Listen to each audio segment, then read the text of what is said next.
बिस्मिल्लाहिर्रहमानिर्रहीम। उम्मीद करता हूँ आप सब लोग खैरियत से होंगे। सरगोदा यूनिवर्सिटी के थ्रू जो पेपर दे रहे हैं उनका दूसरा पेपर है इकोनोमेट्रिक्स का। इकोनोमेट्रिक्स के तमाम इम्पोर्टेंट चैप्टर्स, टॉपिक्स और क्वेश्चंस ये इस वीडियो में मैंने आपको बताने हैं। वीडियो को ध्यान से देखिएगा, स्किप नहीं करना, लास्ट तक इसको लाजमी देखिएगा। This is my pointer.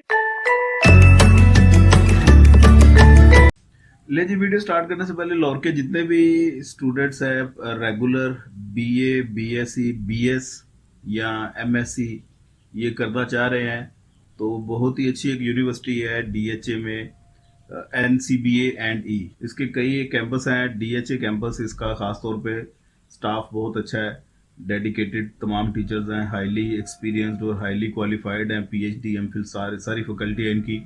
तो आपको बहुत अच्छे मुनासिब इनके पैकेजेस हैं। फीस भी बाकी प्राइवेट यूनिवर्सिटीज़ में इतनी ज़्यादा होती है इनकी निस्बत, इस कैंपस की फ़ीस भी मुनासिब है और स्टाफ भी बहुत अच्छा कोऑपरेटिव है। तो इसमें किसी ने एडमिशन लेना हो वो मुझे बताए, रब्ता करें। ठीक है जी, इकोनोमेट्रिक्स की वीडियो स्टार्ट करते हैं जी। तो सबसे पहले इकोनोमेट्रिक्स के आपने बेसिक चीज़ें करनी है। चैप्टर नंबर 1 इंट्रोडक्शन के चैप्टर में आपको ये चीज़ें मिल जाएंगी, जोन सी भी बुक आपके पास है।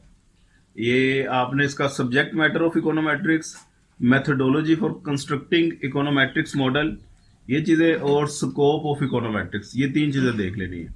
इनको हल्की फुल्की नज़र मारे। इसके बाद आप आ जाए, आइडेंटिफिकेशन का मेन काम है आपका। एक क्वेश्चन इसमें से लाजमी निकलना है। आइडेंटिफिकेशन के 3 मेथड है, एक रिड्यूस फॉर्म मेथड है, एक ऑर्डर कंडीशन है, एक रैंक कंडीशन है। ये तीनों मेथड देखें। आइडेंटिफिकेशन आपको आनी चाहिए, रिड्यूस फॉर्म आपको आनी चाहिए। इसके बाद यहाँ से तो एक क्वेश्चन आपका हो जाएगा। ILS पे नोड लिखें, 2 SLS पे नोड लिखें। इनकी थ्योरी थोड़ी देख लीजिएगा, ये कैसे यूज होते हैं ये आपको पता होना चाहिए। ठीक हो गया। सिंपल एंड मल्टीपल रिग्रेशन बहुत इंपॉर्टेंट काम है आपका, इसको लाजमी आपने देखना है। सिंपल रिग्रेशन की एस्टिमेशन कैसे होती है, इसकी इलास्टिसिटी कैसे मेजर की जाती है, कोरिलेशन कैसे फाइंड की जाती है, standard error of estimate, testing कैसे होती है, कोरिलेशन सिग्निफिकेंस की, और बीटा की टेस्टिंग कैसे होती है, रिग्रेशन कोफिशिएंट्स की, ये सारा काम आना चाहिए। मल्टीपल रिग्रेशन की एस्टिमेशन कैसे होती है, इसके अलावा मल्टीपल रिग्रेशन की आप स्टैंडर्ड एरर ऑफ एस्टिमेट कैसे निकालते हैं, ये बातें आपको, इलास्टिसिटी कैसे फाइंड की जाती है, फोरकास्टिंग कैसे होती है, ये बातें पता होनी चाहिए। इसकी भी आपको बीटा 1 बीटा 2 की टेस्टिंग आपको आनी चाहिए। ओवरऑल गुडनेस ऑफ फिट का एक टेस्ट है, एफ टेस्ट उस पर लगता है, ये आपको काम आना चाहिए। इसके बाद जो आपने अगला काम, इस पे अगला टारगेट रखना है, 3 आपके टॉपिक हैं, मल्टी कोलिनेरिटी, हेट्रोस्किडास्टिसिटी, ऑटो कोरिलेशन। इन तीनों में से एक सवाल आपको लाजमी आ जाना है। इन तीनों की थ्योरीज देखें, इनके रेमेडियल मेजर देखें, इनके कॉजेज कॉन्सिक्वेंसेस ये देखें। और मल्टी कोलिनेरिटी की तो आपने खास तौर पे थ्योरी देख लेनी है। हेट्रोस्किडास्टिसिटी और ऑटो कोरिलेशन, इनकी थ्योरी के साथ साथ इनकी टेस्टिंग है। ठीक है जी। ऑटो कोरिलेशन में तो एक टेस्ट है आपका डर्बन वाटसन टेस्ट, बहुत इंपॉर्टेंट है, उसका प्रोसीजर आपको पता होना चाहिए, फाइंड करना आपको आना चाहिए।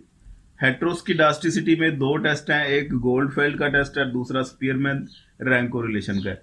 इन दोनों को भी आपको आना चाहिए, वर्किंग करना, इनका प्रोसीजर क्या है ये पता होना चाहिए। यहां तक काम हो गया आपका। डमी वेरिएबल की थ्योरी देखें, डमी वेरिएबल क्या होता है, ये सारा आपको अच्छे तरीके से आना चाहिए। और लास्ट में आप वेरियस टाइप्स ऑफ फोरकास्टिंग, इसकी थ्योरी लाजमी देखें। और फोरकास्टिंग एरर, इनकी 4 कंडीशन है, alpha known beta estimated, beta known alpha estimated, alpha beta both known, and चौथे नंबर पे अल्फा बीटा बोथ एस्टिमेटेड। ये चारों कंडीशन आपको लाजमी आनी चाहिए। इतना ही काम करके चले जाए, पेपर आपका बहुत अच्छा हो जाएगा इंशाल्लाह। वीडियो पसंद आई हो दोस्तों के साथ इसे शेयर लाजमी कर दे। दुआ में याद रखिएगा, अपना ढेर सारा ख्याल रखिएगा। पाकिस्तान जिंदाबाद।